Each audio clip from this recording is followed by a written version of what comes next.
অৰুণোদয় আঁচনি 3.0 ফৰ্মটো কেনেকৈ fill up কৰিব A to Z ভিডিওটো দেখাই দিয়া হৈছে চাই লওক ইয়াৰ আগত যদি চেনেলটো সাবস্ক্ৰাইব কৰা নাই চেনেলটো সাবস্ক্ৰাইব কৰি ৰাখিব আৰু পেজটো ফলো কৰি ৰাখিব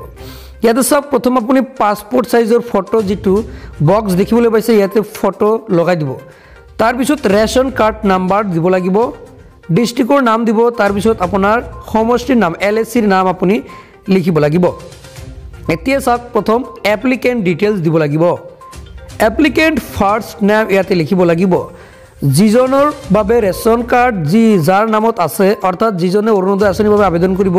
এপ্লিকেন্ট নাম লিখিব তাৰ পিছত মিডল নেম লাষ্ট নাম লিখিব তাৰ পিছত COWODO ইয়াতে স্বামী বা দেউতাকৰ নাম ইয়াতে লিখিব লাগিব তাৰ পিছত জেন্ডাৰ সিলেক্ট কৰিব তাৰ পিছত এড্ৰেছ ডিটেইলছ দিব লাগিব ব্লক বা ULB নাম আপুনি ইয়াতে লিখিব লাগিব GP বা BCDC BDC ওয়াৰ্ডৰ নাম্বাৰ ইয়াতে লিখিব লাগিব ভিলেজ নেম লিখিব লাগিব তাৰ পিছত লোকেলিটি বা ল্যান্ডমাৰ্ক হেকত আপুনি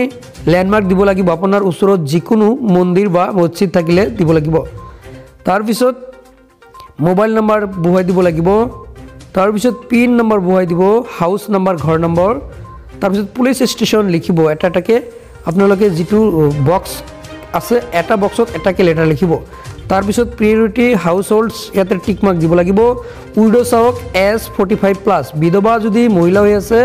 45 বয়সৰ যদি ওপৰত তেনেহলে ইয়াতে টিক মাৰ্ক দিব তাৰ পিছত দিব্যাংগিনী অৰ্থাৎ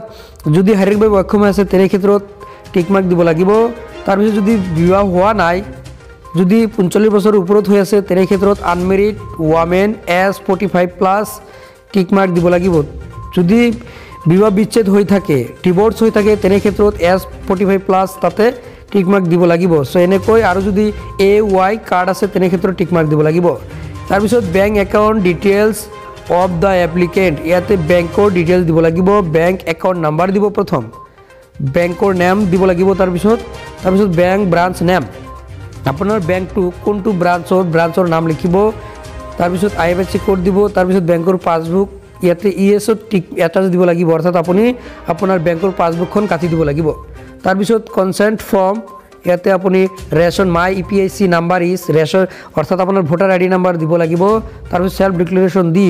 আপুনি ইয়াতে হেকত সেলফ ডিক্লাৰেশনত নাম লিখিব লাগিব আকৌ তাৰ পিছত ইয়াতে দেউতাকৰ নাম বা স্বামীৰ নাম লিখিব লাগিব তাৰ পিছত এস্ট এবাউট যেটো বক্স আছে তাতে এজ বয় কিমান হয় দিব লাগিব ৰেসিডিং